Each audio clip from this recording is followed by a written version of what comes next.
कृष्ण कृष्ण हरे हरे हरे राम इष्टं स्थापितं येन भूतले स्वयं रूपा कदा मह्यं ददाति स्वपदान्तिकम् वन्देऽहं श्रीगुरोः श्रीयुतापदकमलं श्रीगुरुन् वैष्णवांश्च श्रीरूपं साग्रजातं सहगण रघुनाथान्वितं तं सजीवं साद्वैतं सावधूतं परिजनसहितं कृष्णचैतन्यदेवं श्री श्री राधा कृष्ण पादान् सहगण ललिता श्री विशाखान्वितां च नमा ओं विष्णुपादाय कृष्ण प्रेष्ठाय भूतले श्रीमते भक्ति वेदांता स्वामिन् इति नामिने नमस्ते सरस्वते देवी गौरवाणी प्रचारिणे निर्विशेष शून्यवादी पाश्चात्य देशतारिणे नमो महावदन्याय कृष्ण प्रेम प्रदायते कृष्णाय कृष्ण चैतन्य नाम्ने गौरत्वे नमः नमो ब्रह्मण्य देवाय गोब्राह्मणहिताय च जगद्हिताय कृष्णाय गोविन्दाय नमो नमः। हे कृष्णा करुणा सिन्धो दीनबन्धो जगत्पते गोपेश गोपिका कान्ता राधा कान्ता नमोस्तुते सप्त काञ्चन गौराङ्गी राधे वृन्दावनेश्वरी वृषभानुसुते देवी प्रणमामि हरिप्रिये वाञ्छाकल्पतरुभ्यश्च कृपा सिन्धुभ्य एव च पतितानां पावनेभ्यो वैष्णवेभ्यो नमो नमः। जय श्री कृष्ण चैतन्य प्रभु नित्यानंद श्री अद्वैत गदाधर श्रीवासादि गौर भक्त वृंद हरे कृष्ण कृष्ण कृष्ण हरे हरे हरे राम राम राम हरे हरे హరే కృష్ణ. ఈనాటి జపటాకు సంబంధించిన శ్రీమద్ భగవద్గీత ఐదవము అధ్యాయము నామము 9 పరమ గుహ్య జ్ఞానము శ్లోకం సంఖ్య 34. మొట్టమొదటగా మన దీక్షా గురువులు తర్వాత శిక్షా గురువులకి ప్రణామాలు చెప్పుకుందాం. వాళ్ళ గురించి అర్హత లేని నాకు ఈ అవకాశం ఇచ్చిన పరమ గురువు పరమ పూజ్య శ్రీ జయపతాక స్వామి గురువు మహారాజ్ గారికి, మరియు శిక్షా గురువులు పూజ్య శ్రీ రూపేశ్వర చైతన్య ప్రభు, పూజ్య శ్రీ వైష్ణవ కృప ప్రభు, పూజ్య శ్రీ వేణుమాధవ్ ప్రభు, పూజ్య శ్రీ రఘునందన్ సేవక్ ప్రభు, పూజ్య శ్రీ జయగోవింద్ ప్రభు, పూజ్య శ్రీ విపిన రామచంద్ర ప్రభు అందరికీ దండవత ప్రణామాలు. వాళ్ళందరికీ వైష్ణవులందరికీ కూడా సుస్వాగతం, మరియు వాళ్ళకు కూడా ప్రణామాలు. ఈ క్లాస్ లో ఉన్న వైష్ణవులందరికీ ఇక్కడ భగవద్గీత యథాతథము అధ్యాయము 9, అధ్యాయం నామం పరమ గుహ్య జ్ఞానము, శ్లోకం సంఖ్య 34. మన్మనాభవ మద్భక్తో మద్యాజీమాం నమస్కురు మామే వైశ్యసి యుక్తైవా మాత్మానం మత్పరాయణః.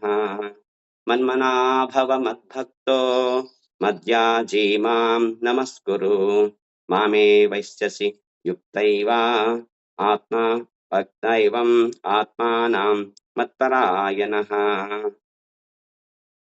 మత్పన మత్మన మత్మనః సదా నా గురించే ఆలోచిస్తూ, భవ అగుము, మత్ నా యొక్క, భక్తః భక్తుడవు, మత్ నా యొక్క, యాజీ ఆరాధకుడవు, మాం నాకు, నమస్కురు నమస్కరించు, మాం నన్ను, ఏవా పూర్తిగా, ఏస్యసి నీవు చేరుకుంటావు, యుక్తై యుక్త్వా లగ్నం చేసి, ఏవం ఈ విధముగా, ఆత్మానం నీ ఆత్మ, మత్పరాయణః నా ఎడ భక్తి కలిగి. భావం భాష్యం తెలిపిన భక్తి వేదాంత స్వామి శ్రీల ప్రభుపాద్ కి జై, శ్రీ ప్రభుపాద్ కి జై. భావము, కృష్ణ భగవానుడు చెప్తున్నాడు ఇక్కడ అర్జునుడితో, నీ మనస్సును సదా నా గురించి ఆలోచించడంలోనే నిమగ్నము చేయుము, నా భక్తుడివి కమ్ము, నాకు నమస్కరించుము, నన్ను పూజించుము, పూర్తిగా నాయంతే లగ్నము చెంది నీవు తప్పకుండా నన్ను చేరుకుంటావు. భాష్యం, ప్రభుపాదుల వారు చెప్తున్నారు, ఈ కలుషిత భౌతిక జగత్తు బంధాల నుండి బయటపడటానికి కృష్ణ భక్తి భావనే ఏకైక మార్గమని ఈ శ్లోకంలో స్పష్టంగా సూచించబడింది. సమస్తమైన భక్తియుత సేవను దేవదేవుడైన శ్రీకృష్ణుడికే సమర్పించమని ఇక్కడ స్పష్టంగా చెప్పడానికి దాని అర్థాన్ని అధర్మవర్తులైన వ్యాఖ్యాతలు ఒక్కొక్కప్పుడు వక్రీకరిస్తారు. దురదృష్టవశాత్తుగా ఆ ధర్మయుత వ్యాఖ్యాతలు ఏమాత్రము సాధ్యం కానట్టి దాని పైకి పాఠకుని మనస్సును మళ్లిస్తారు. కృష్ణుని మనస్సుకు కృష్ణునికి భేదము లేదని అట్టి వ్యాఖ్యాతలకు తెలియదు. శ్రీకృష్ణుడు సాధారణ మానవుడు కాదు, అతడు పరతత్వము. అతని దేహము మనస్సు స్వయముగా అతడు అన్నీ ఒకటే. పూర్ణమే.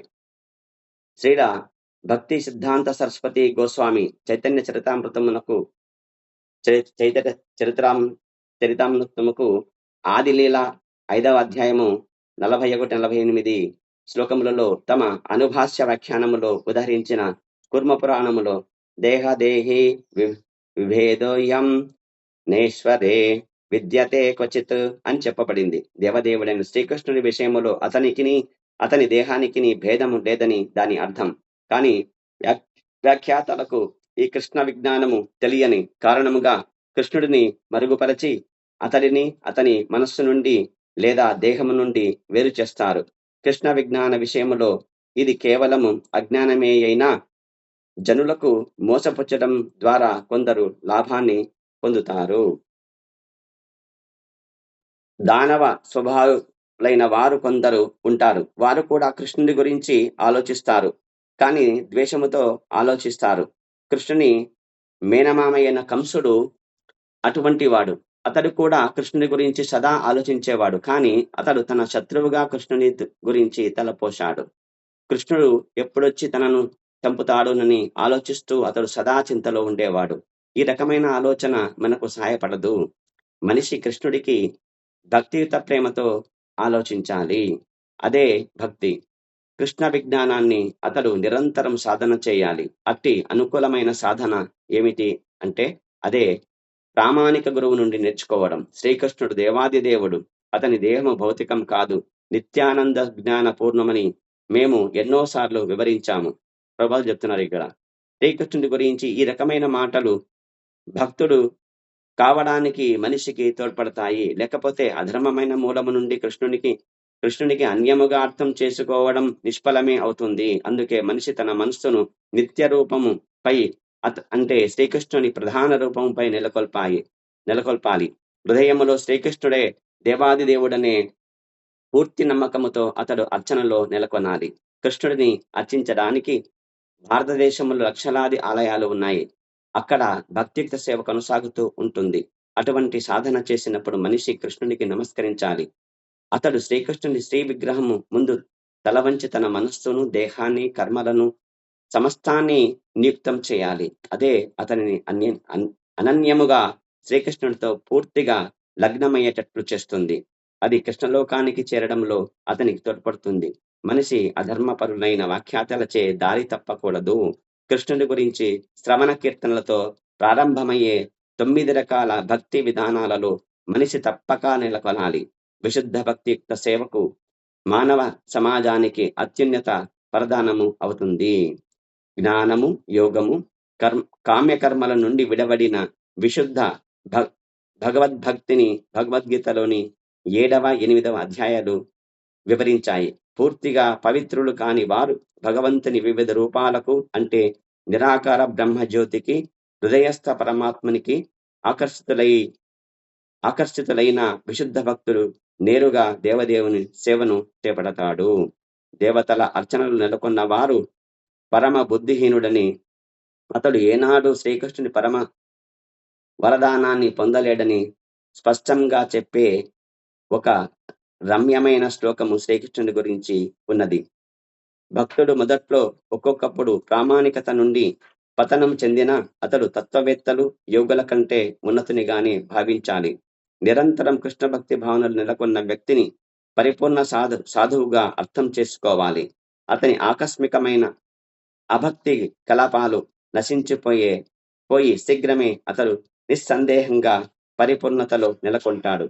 భగవంతుడు స్వయముగా విశుద్ధ భక్తుల రక్షణను స్వీకరిస్తాడు కనుక విశుద్ధ భక్తుడు పతనం చెందే అవకాశమే లేదు. అందుకే బుద్ధిమంతుడైన వ్యక్తి కృష్ణ భక్తి భావనా పద్ధతిని నేరుగా చేపట్టి ఈ భౌతిక జగత్తులో సుఖముగా జీవించాలి. చివరకు అతడు శ్రీకృష్ణుని పరమ వరదానాన్ని పొందుతాడు. హరే కృష్ణ. ఇక్కడ ఈ శ్లోకము మనమనాభవ మద్భక్తో మధ్యాజీ మాం నమస్కరు.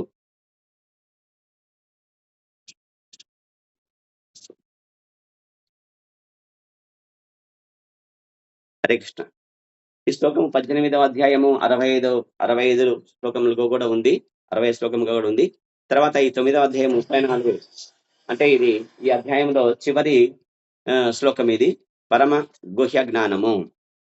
ఇక్కడ మనమనాభవ మద్భక్తో మధ్యాధీమాన్ నమస్కరు అని కృష్ణుడు ఇక్కడ చెప్తున్నాడు.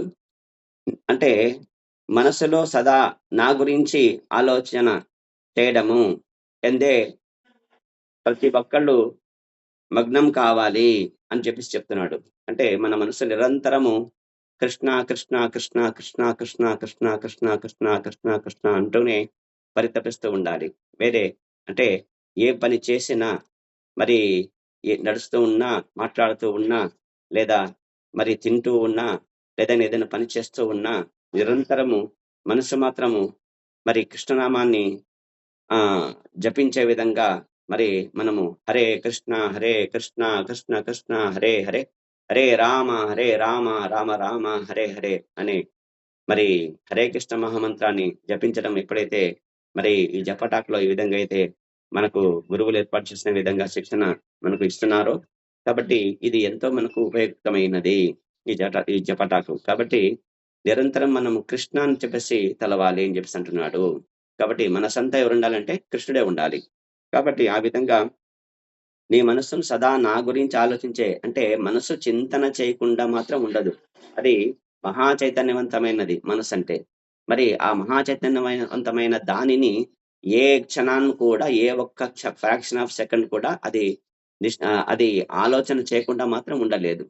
కాబట్టి ఒక నిద్రపోయేటప్పుడు తప్ప కూడా అప్పుడు కూడా కొద్దిగా ఆలోచన చేస్తుంటుంది, పూర్తిగా కాకుండా. కాబట్టి అటువంటి మనసును మనం ఏం చేయాలంటే కృష్ణనామాన్ని ఇచ్చేస్తే గనక కృష్ణ పాదాలకు దానికి మరి కృష్ణ పాదాలకు పైన దాన్ని పెట్టేస్తే గనక అప్పుడు నిరంతరం అది కృష్ణ కృష్ణ కృష్ణ కృష్ణ కృష్ణ కృష్ణ అని చెప్పేసి చెప్పడానికి అవకాశం ఉంది.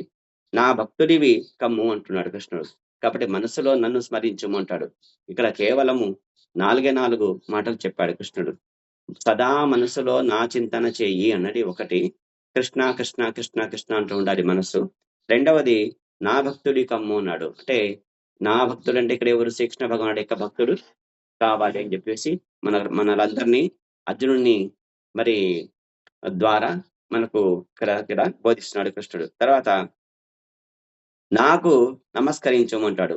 నా భక్తుడి కమ్మంటే ఏమిటే భక్తియుక్త సేవ చేయాలి. మందిరంలో వెళ్ళి మరి సేవ అనేది ప్రధానము. తర్వాత గురువుల యొక్క ఆశీస్సులు ఏదైతే ఆధ్యాత్మిక గురువు ఉన్నాడో వారి యొక్క మరి ఆశ్రయం పొంది మరి ఆ విధంగా మనము భక్తియుక్త సేవలో మరి భక్తుడిగా మరి జీవితం గడపాలి అనేది ఇక్కడ కృష్ణుడు చెప్పేది మనకు ఇచ్చిన సందేశం. కాబట్టి ప్రతి ఒక్కళ్ళు ఎవరి భక్తుడిగా మరి జీవనం చేయాలి అని చెప్పేసి అంటే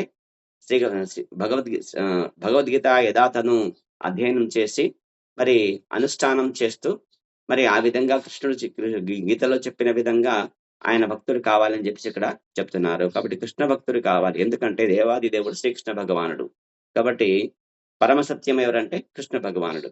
మనం మిగతా దేవీ దేవతలను పూజించే వాళ్ళంతా వాళ్ళు పరమ సత్యం కాదు వాళ్ళు. కాబట్టి అందుకే వాళ్ళంతా అసత్య వాళ్ళు. కాబట్టి సత్యాన్ని పూజించాలి అని చెప్తున్నాడు. భగవంతుడు సత్యము, నా భక్తుడి కమ్మని చెప్పట నాకు నమస్కరించము. కాబట్టి నమస్కారం ఎవరికి చేయాలంటే మరి తండ్రి, నేను బీజ ప్రదాత, నేను ఈ సృష్టిలో ఉండే సకల జీవుల యొక్క బీజ ప్రదాత నేను, మరి తండ్రి నేను అంటాడు అనమాట. కాబట్టి కృష్ణుడు చెప్పినట్టు మనకు తండ్రి ఎవరంటే భగవంతుడు శ్రీకృష్ణ భగవానుడు. కాబట్టి ఆయనకు నమస్కారం చేయాలి. కాబట్టి కృష్ణుడిని మనసులో నిరంతరం తలవాలి. 1, 2 కృష్ణ భక్తుడు కావాలి.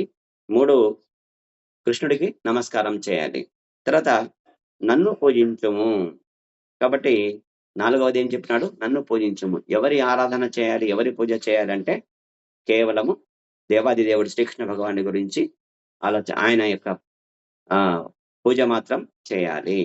కాబట్టి నా యందే మనస్సు పూర్తిగా నా యందే లగ్నము చెంది నీవు తప్పకుండా నన్ను చేరుకుంటావు. ఈ 4 మాటలు చెప్పినారు.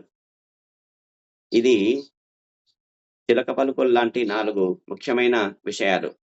కాబట్టి మనసంతా నన్నే, మనసులో నిరంతరం నన్నే ధ్యానించు, మనసంతా నన్నే ఉంచుకో, వేరే వాళ్ళని స్థానాన్ని ఇవ్వవద్దు అని చెప్పేసి చెప్పడం ఒకటి. రెండవది నా భక్తుడి కమ్ము. కాబట్టి మనమంతా కృష్ణ భక్తులు కావాలి. శ్రీల ప్రభుపాద్ మరి ఇస్కాన్ ఫౌండర్ అండ్ ఆచార్య మాదిరిగా నిరంతరము కృష్ణ భక్తుడు ఆయన. కాబట్టి ఆయన భగవంతుడి యొక్క మరి ప్రీతిపాత్రుడు ఆయన. ఎందుకంటే భగవంతుడికి ఎవరు ప్రీతి అంటే తన గురించి ఎవరైతే తెలియని వాళ్లకు చెబుతారో వాళ్ళంటే చాలా ప్రీతి అండి. అటువంటి పాశ్చాత్యులకు ఏమీ తెలియని మరి అంటే భౌతికమైన నాగరికత ఉంది కానీ మరి యాక్చువల్‌గా అది నాగరికత కాదు. అది పతనమైన నాగరికత అనేది. అటువంటి వాళ్ళకు వెళ్ళి మరి ఆధ్యాత్మిక జ్ఞానాన్ని ఇవ్వడం జరిగింది. కాబట్టి ఆ విధంగా కృష్ణ భక్తుడైనాడాయన. కాబట్టి ఆ విధంగా నా భక్తుడు కమ్మని చెప్పేసి రెండవ మాట చెప్పినాడు. నన్ను నాకు నమస్కరించుము. కాబట్టి భగవంతుని నమస్కరించాలి. కాబట్టి ఇక్కడ చెప్తున్నాడు ఇక్కడ భాష్యం చెప్తున్నారు, ప్రభుపాదులు చెప్తున్నారు. కలుషిత భౌతిక జగత్తు బంధాల నుండి బయటపడడానికి కృష్ణ భక్తి భావన ఏకైక మార్గము. ఇది భౌతిక జగత్తు ఇది. భౌతిక బంధాలు కర్మ బంధాలు ఉంటాయి. మరి సత్వరజో తమో గుణాల యొక్క ఆ యొక్క గుణాల నుంచి గుణాల యొక్క సంపర్కం వలన తర్వాత కర్మలు మనం చేసే పనుల వలన మనము కర్మబంధంలో పడిపోతాము. నేనే చేస్తున్నాను అని చెప్పి కర్మ యొక్క ఫలితాన్ని ఆశిస్తాం కాబట్టి కర్మబంధంలో చిక్కుకొని పోతాం. కాబట్టి ఇక్కడ అది చెప్తున్నాడు. భౌతిక జగత్తు బంధాల నుండి బయటపడడానికి మార్గము కృష్ణ భక్తి భావనే ఏకైక మార్గం అని చెప్పి మరి స్పష్టంగా చెప్పిందని చెప్పేసి ఇక్కడ శ్రీల ప్రభుపాదులు చెప్పినాడు. ఇక్కడ సమస్తమైన భక్తియుక్త సేవను దేవాది దేవుని శ్రీకృష్ణుడికే సమర్పించమని ఇక్కడ స్పష్టంగా చెప్పబడినది. భక్తియుక్త సేవ ఎవరికి చేయాలంటే సమస్తము కృష్ణుడికే చేయాలి. ఎందుకంటే ఈ 33 కోట్ల దేవీ దేవతలు కూడా వాళ్ళు కూడా భక్తియుక్త సేవ కృష్ణుడికే చేస్తారు వాళ్ళు. కాబట్టి వాళ్లకు ఉండే శక్తి మరి వాళ్ళలో ఉండే చైతన్యము మరి వాళ్ళలో ఉండే ఏవైతే బలము ఏదైతే ఉందో ఇవన్నీ ఆ కృష్ణ భగవానుడు ప్రసాదించాడు వాళ్ళకు కూడా. మనకు లాగా ఏ విధంగా అయితే మనకు ప్రసాదించాడో ఆ 33 కోట్ల దేవీ దేవతలు కూడా వాళ్ళకే ప్రసాదించాడు, వాళ్ళకు కూడా ప్రసాదించాడు. మరి ఒక దేవతలకు మేము ఏదైనా వ్రతం చేస్తే వేరే దేవీ దేవతలకు మనం 33 కోట్ల దేవీ దేవతలకు చేస్తే గనక వాళ్ళు వాళ్ళ మన యొక్క భక్తి అంటే వ్రతము పూర్తిగా గానీ వ్రత ఫలాన్ని ఇవ్వడానికి మళ్ళీ వాళ్ళు కృష్ణ భగవానుడి దగ్గరికి వెళ్ళి ఆయన కృష్ణుడు ఇస్తేనే తప్ప వాళ్ళు మనకు వరం ఇవ్వలేరు. కాబట్టి మనము ఎవరికి భక్తియుక్త సేవ చేయాలంటే ఇక్కడ స్పష్టంగా చెప్పినాడు. దేవాదేవుడిని శ్రీకృష్ణుడికి అని చెప్పేసి ప్రభుపాదులు చెప్తున్నారు. కాబట్టి కొంతమంది అధర్మపరులైన వ్యాఖ్యాతలు ఉంటారు, వాళ్ళంతా వక్రీకరిస్తారని చెప్పేసి ఇక్కడ ప్రభుపాదులు చెప్తారు. అదే మన దురదృష్టం. అది అటువంటి అధర్మయుత వ్యాఖ్యాతలు ఎక్కడ ఉంటారు, ఎక్కడ యూట్యూబ్ లో తర్వాత వీళ్ళంతా వచ్చేసి మాయాపహృత జ్ఞానాలు. వీళ్ళ జ్ఞానం ఉంది, మాయ చేత అపహరింపబడి మరి మాయకు ఎక్కువ మరి మాయ వైపు ఉంటారు కాబట్టి, చీకటి వైపు అజ్ఞానం వైపు ఉంటారు కాబట్టి వాళ్ళకి ఇంకా పూర్తిగా జ్ఞానం కలగలేదు కాబట్టి, వాళ్ళకి ఇంకా వెలుగులో రాలేదు కాబట్టి, వెలుగంటే కృష్ణుడు మరి చీకటి అంటే మాయ. కాబట్టి మాయావృత వృద్ధులు వాళ్ళకు మాయాపహృత జ్ఞానులు వాళ్ళు. కాబట్టి వక్రీకరిస్తుంటారు అన్నమాట. అటువంటి వాళ్ళ యొక్క వక్రీకరణ యొక్క వలన పాఠకుడి యొక్క మనసు ఏమవుతుందంటే కృష్ణుడి వైపు మనసు మళ్ళదనమాట. కాబట్టి మళ్ళిస్తారు అని చెప్తారు. ఇది చాలా దురదృష్టం అంటున్నారు ప్రభుపాదులు ఇక్కడ. కృష్ణుని మనస్సుకు కృష్ణుడికి భేదం లేదని అట్టి వ్యాఖ్యాతులకు తెలియదు. మరి కృష్ణుడు అంటే మరి భగవానుడు, మరి కృష్ణుడి యొక్క మనసు అంటే ఆయన భగవద్గీతలో ఏం చెబుతున్నాడు అనేది కృష్ణ మనస్సు అంటే కృష్ణుడి యొక్క మనసు అంటే భగవద్గీతలో ఏదైతే సందేశం ఏదైతే తనను ఇవ్వాలనుకుంటున్నాడో అది కాకుండా వివిధమైన ఇప్పుడు భగవద్గీతను వచ్చేసి కొంతమంది అనువాదం చేసుకుంటారు వాళ్ళ సొంత పరిచయం పెట్టేసి. కాబట్టి అట్టి వాళ్ళకు కృష్ణుడి యొక్క మనసు అర్థం కాదని చెప్పేసి ప్రభుపాదులు ఇక్కడ చెప్తున్నారు అనమాట. కాబట్టి వాళ్ళు వేరేగా చెప్తారు అని చెప్పేసి అంటారు అనమాట. కాబట్టి అటువంటి వాళ్ళు ఏం చేశారంటే వ్యాఖ్యాతలు శ్రీకృష్ణుడు యాక్చువల్గా సాధారణ మానవుడు అని చెప్పేసి అంటారు. ఆయన ఒక యుగ పురుషుడు అంటారు. కానీ సత్యానికి ఆయన యుగ పురుషుడు కానే కాదు, మనలాగా సాధారణ మానవుడు కాదు, ఆయన భగవంతుడు ఆయన. కాబట్టి శ్రీకృష్ణుడు సాధారణ మానవుడు కాదు, అతడు పరతత్వము. అతడెవరు? పరతత్వము. కాబట్టి ఆయన పరమాత్మ, ఆయన పరతత్వం. ఆయన అతని దేహము మనస్సు స్వయముగా అతడు అన్ని ఒకటే పూర్ణమే అని ఇక్కడ కృష్ణుడు చెప్తాడు. అతడు పూర్ణముగా ఉంటాడు. ఓం పూర్ణమద పూర్ణమిదం పూర్ణాత్ పూర్ణముదచ్యతే పూర్ణస్య పూర్ణమాదాయ పుణ్యమేవావశిష్యతే అని చెప్పేసి మరి ఆ ఉపనిషత్తు శ్లోకములు చెప్పినట్టు భగవంతుడు పూర్ణుడు ఆయన.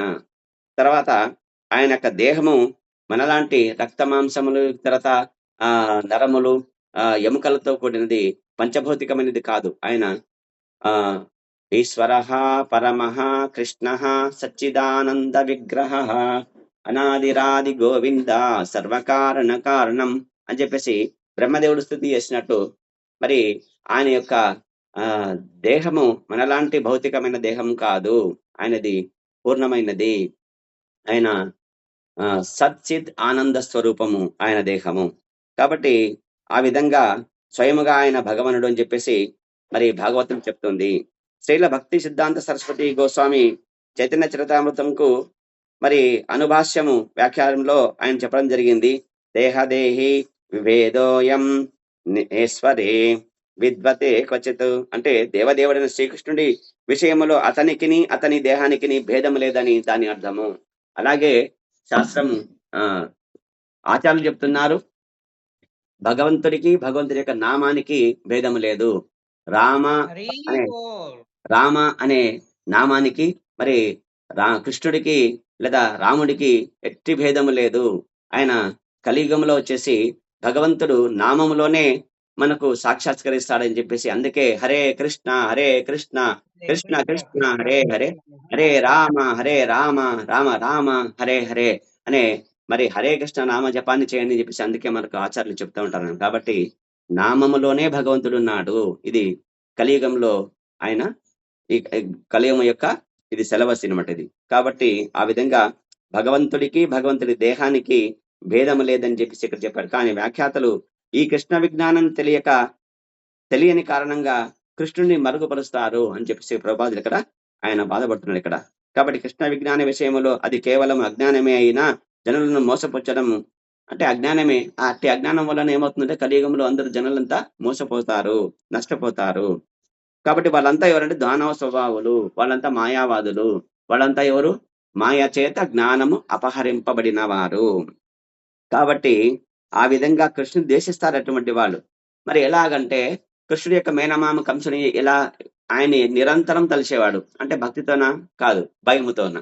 ఎందుకంటే ఆయన దానవుడు కాబట్టి రాక్షసుడు కాబట్టి ఆ విధంగా వచ్చేసి ఆయన కృష్ణుడి గురించి సదా ఆలోచించేవాడు. ఏ విధంగా అంటే శత్రువుగా తలపోసి నన్ను ఎప్పుడు చంపేశాడు అని చెప్పేసి ఆ విధంగా చేసేవాడు. అది భక్తి కాదు అంటాడు ప్రభుపాదుడు. మరి మనిషి శ్రీకృష్ణుడి భక్తి ప్రేమతో భక్తిమయ ప్రేమతో ఆలోచించాలి.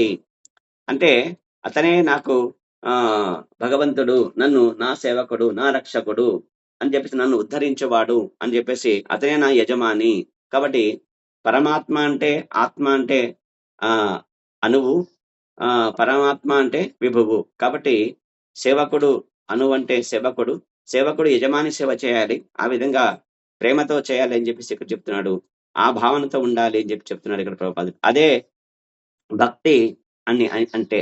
కాబట్టి కృష్ణ విజ్ఞానాన్ని అతడు నిరంతరం సాధన చేయాలి అని చెప్తున్నారు. కాబట్టి దేవాది దేవుడు శ్రీకృష్ణ భగవానుడు మరి నిరంతరము ఆయన యొక్క మనసు నిరంతరము ఆయన పైన లగ్నం చేయడం ఒకటి. రెండవది ఆయన గురించి ఆయన యొక్క భక్తుడు కావడము 2. మూడవది ఆయనను నమస్కరించడము. 4వది ఆయనను పూజించడము అని ఈ 4 విషయాలు ఇక్కడ ప్రభుపాదులు కృష్ణుడు చెప్పినాడు. దాన్ని ప్రభుపాదులు ఇక్కడ పూర్తిగా ఇస్తున్నాడు. అందుకే మనం ఏం చేయాలంటే అందుకే మనిషి తన మనస్సును నిత్య రూపమైన కృష్ణ భగవాను పైన ప్రధాన రూపం పైన మనము ఆయన ప్రధాన రూపమైన కృష్ణుణ్ణి అంటే ద్విభుజ శ్యామసుందర రూపమైన శ్రీకృష్ణ భగవాను మనము ఎప్పుడు మరి ఆరాధన చేయాలని చెప్పేసి ఇక్కడ అది నిత్య రూపం అది అంటాడు అనమాట. మిగతావన్నీ వచ్చేసి ఆయన యొక్క మరి స్వాంశ మరి పురుషావతారాలని చెప్పేసి అంటారు. అవన్నీ ఇప్పుడు మనం చూసేవన్నీ. కాబట్టి హృదయములో శ్రీకృష్ణుడే దేవాది దేవుడే అనే పూర్తి నమ్మకముతో అతడు అర్చన చేయాలి. కాబట్టి దేవాది దేవుడు అని హృదయంలో మనము అని ఎప్పుడైతే చెప్తాము, ఏంది కృష్ణుడు నన్నే పూజించమంటున్నాడు, నాకే నమస్కారం చేయండి, నా భక్తులే కామంటున్నాడు అంటే మిగతా వాళ్ళు దేవతలు కాదా అంటే అవును, వాళ్ళు కృష్ణుడు సృష్టిస్తే వచ్చిన వాళ్ళు అంతే. కానీ ఇది సత్యం, ఈ సత్యం తెలియదు వాళ్ళకు. ఈయనకు అహంకారం ఎక్కువ అంటారు. ఆయనకు అహంకారం లేదు. ఆయన భగవంతుడు ఆయన. ఆయన సృష్టిస్తే వచ్చిన వాళ్ళు 33,00,00,000 దేవీ దేవతలు. మనలాగా వాళ్ళు గూడా భౌతిక జీవులే అనే సత్యాన్ని తెలుసుకోవాలి మనమంతా. అటువంటి సాధన చేసినప్పుడు కాబట్టి భక్తియుక్త సేవతో కొనసాగాలి అంటాడు. కాబట్టి కృష్ణుని శ్రీ విగ్రహాన్ని ముందు తల వంచి మనస్సును అంటే ఆయన యొక్క నామమును తలవడంలోన దేహాన్ని అంటే ఆయనకు నమస్కారం చేయడంలోన కర్మలను ఆయనను పూజించడంలోన మరి సమస్తాన్ని నియుక్తం చేయాలి అని చెప్పేసి అనే అతనిని అనన్యముగా కృష్ణునితో పూర్తిగా లగ్నం అయ్యేటట్టు చేస్తుంది. ఎప్పుడైతే ఈ 4 విషయాలు కృష్ణుడు చెప్పినట్టు గనక మనము చేస్తే గనక పూర్తిగా కృష్ణుడి అంటే మనమంతా కృష్ణుడి వాళ్ళం అయిపోతాం అన్నమాట. అంటే కృష్ణుల వాళ్ళం అయిపోతాం. అంటే కృష్ణుడి వాళ్ళం అయిపోతాం. ఆయనకు సంబంధిత మరి మనుషులుగా అయిపోతాం. కాబట్టి కృష్ణులోరు అంటారనమాట వాళ్ళని. కాబట్టి ఆ విధంగా మనమంతా కావాలని చెప్పేసి ఇక్కడ ప్రభుపాదులు చెప్తున్నాడు. ఆ విధంగా ఎప్పుడైతే మరి చేస్తారో అప్పుడు కృష్ణలోకానికి చేరడానికి సాధ్యమవుతుంది అంటారు. అందుకే ప్రభుపాదులు చెప్తారు, మరి జపం చేయండి మీరు. మరి దోషం రహితమైనది ఎవరైతే రహితమైన జపం ఎవరైతే చేస్తారో ఖచ్చితంగా వాళ్ళు గోలోక బృందానికి వెళ్తారని చెప్పేసి ప్రభుపాదులు చెప్తున్నారు. కాబట్టి ఇక్కడ ఏమంటున్నాడంటే మరి కృష్ణుడి యొక్క శ్రవణ కీర్తనలతో ప్రారంభమయ్యే 9 రకాల భక్తి విధానాలలో మనిషి తప్పక నెనకొనాలి. ఇక్కడ శ్రవణం, కీర్తనం, విష్ణు స్మరణం, పాద సేవనం, అర్చనం, వందనం, దాస్యం, ఆత్మనివేదనం చెప్పేసి 9 రకాల నవవిధ భక్తులు ఉన్నాయన్నమాట. ఈ నవవిధ భక్తుల్లో వచ్చేసి శ్రవణము ద్వారా కృష్ణుడి యొక్క కృష్ణ కథ భాగవతాన్ని శ్రవణం చేసి ముక్తిని పొందిన వారు పరీక్షిత్ మహారాజు మరి పాండవుల యొక్క మనవడు. ఆ తర్వాత రెండవది కీర్తనం, అంటే భాగవతాన్ని చెప్పడం ద్వారా సప్తాహం 7 రోజులు ఆయనకి పరీక్షిత్ మహారాజుకు వివరించడం ద్వారా చెప్పడం ద్వారా ముక్తిని పొందిన వారు ఎవరంటే సుఖదేవ గోస్వామి. ఆ తర్వాత స్మరణం, ఎల్లప్పుడూ మనసులో స్మరిస్తూ ఉంటాడు నిత్యము నారాయణ నారాయణ నారాయణ నారాయణ అని చెప్పేసి. ఆ విధంగా ప్రహ్లాద్ మహారాజు ఆయన కూడా భగవద్ధామానికి వెళ్ళిపోయాడు అనమాట. తర్వాత 4వది అర్చనం. మరి అర్చనం ఎవరు అంటే మరి పృథు మహారాజు, తర్వాత అంబరీష మహారాజు, వీళ్ళు అర్చనం ద్వారా వాళ్ళు మరి భగవద్ధామాన్ని చేరుకున్నారు. తర్వాత పాద సేవనం, లక్ష్మీమాత లక్ష్మీదేవి ఎప్పుడు వచ్చేసి విష్ణువు యొక్క పాదాల చెంత ఉండి ఆయన యొక్క పాద సేవనం చేస్తూ ఉంటారు. ఆ విధంగా ఆమె నిత్యము వైకుంఠంలో భగవద్ధామంలోనే ఉంటారు. తర్వాత 6వది నమస్కారం, అక్రూరులు వారు. ఎప్పుడైతే మరి కంసుడు తన యొక్క అల్లుళ్ళని మేనల్లుళ్ళని తీసుకురా అని చెప్పేసి బలరామకృష్ణ తీసుకురా అని చెప్పేసి అక్రూరుని పంపిస్తాడు కంసుడు. అప్పుడు పంపినప్పుడు ఆయన భగవంతుడి యొక్క పాదముద్రలు ఆ భూమి అంతా వచ్చేసి ఏ విధంగా ఉంటుందంటే బృందావనంలో వచ్చేసి స్పాన్స్ పౌడర్ మాదిరి ఉంటుంది అనమాట. అంటే అంత మెత్తగా ఉంటుంది అనమాట. అంటే గోవులు ఏం చేస్తాయంటే ఒకసారి యశోదమ్మ కృష్ణుడు చెప్తున్నాడు, కృష్ణ ఈ పాదరక్షలు నువ్వు వేసుకుంటే, అమ్మా నేను వేసుకోను, మనకు 9 లక్షల గోవులు ఉన్నాయి కాబట్టి ఆ 9 లక్షల గోవులకు నువ్వు పాదరక్షలు ఏర్పాటు చేస్తే నేను వేసుకుంటాను అని చెప్తాడంట. అంటే గోవుల పైన అంత భగవంతుడు అంటే నమో బ్రహ్మణ్య దేవాయ గోబ్రాహ్మణ హితాయ చ అని చెప్పింది అందుకే. కాబట్టి ఆ హితవును కోరుతాడు భగవంతుడు ఆయన. అప్పుడు అందుకే నేను వేసుకోనని చెప్పేసి పాదాలు లేకుండా తిరుగుతున్నాడు కృష్ణుడు మా కోసం అని చెప్పేసి గోవులన్నీ రాత్రే వెళ్ళేసి ఆ బ్రజభూమిని అంతా వచ్చేసి వాటి గిట్టలతో ఉండే రాళ్ళని ఏవి కుచ్చుకోకుండా మొత్తం మెత్తటి పౌడర్ల మాదిరిగా భూమిని ఏర్పాటు చేస్తాయి ఆ గోమాతలు. అప్పుడు ఆయన యొక్క భగవంతుడి యొక్క పాదాల యొక్క చిహ్నాలు ఉంటాయి 2 పాదాలకు. ఆ 22 చిహ్నాలు చూసి ఇది భగవంతుడి పాదాలు, నా పాదాలతో దానిని అపవిత్రం చేయకూడదని చెప్పేసి పొళ్ళు దండాలు పెట్టుకుంటూ వెళ్ళి నమస్కారం చేస్తూ ఆ విధంగా వెళ్ళి ఆయన దగ్గరికి వెళ్తాడు. ఆ విధంగా అక్రూరుల వారు చేసి నమస్కారంతో ఆయన భగవద్ధామాన్ని చేరుకున్నాడు. తర్వాత సఖ్యం అంటే ఎవరంటే కృష్ణార్జునులు ఇద్దరు ఆ విధంగా అయితే భగవంతుడి ద్వారా సఖ్యం చేసి స్నేహితుడిగా భగవద్ధామాన్ని వెళ్ళిపోయినాడు మన ఎవరంటే అర్జునుల వారు. ఆ విధంగా వచ్చేసి దాస్యం ఎవరు అంటే హనుమంతుల వారు. ఎప్పుడు రామ రామ రామ రామదాసు ఆయన. కాబట్టి రాముడి యొక్క పరమ భక్తుడు ఆయన. కాబట్టి భవిష్యత్ బ్రహ్మ ఈ హనుమంతుల వారు.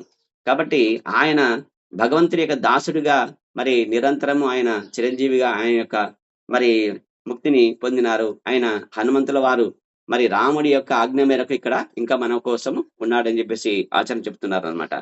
ఆ విధంగా వచ్చేసి ఇక ఆత్మ నివేదనం అంటే బలి చక్రవర్తి ఏం చేసినాడు? వామనుడు వచ్చేసి 3 అడుగులు భూమి అడిగితే గనక ఆయన వచ్చింది భగవంతుడే మరి భగవంతుడికి దానం ఇచ్చేంత నాకు కృప భగవంతుడే ఏర్పాటు చేసినాడు. మరి ఈ ఈ భూమండలము ఈ ఆస్తి తర్వాత ఈ మనకుండే సంపద మనకుండే జ్ఞానం ఇవన్నీ ఎవరివంటే ఆ భగవంతుడివే అని చెప్పేసి తెలుసు. కాబట్టి ఆయనకు, ఎందుకంటే ఆయన ప్రహ్లాదుడి యొక్క మనుమడు కాబట్టి బలి చక్రవర్తి బలి మహారాజు ఆ విధంగా ఆ 3 అడుగుల భూమిలో తనను తననే సమర్పణం చేసుకున్నాడు. ఆ విధంగా ఈ విధంగా 9 విధములైన భక్తి మార్గములలో ఏదో ఒక భక్తి మార్గంలో మనం నెలకొని భగవంతుని సేవించాలి.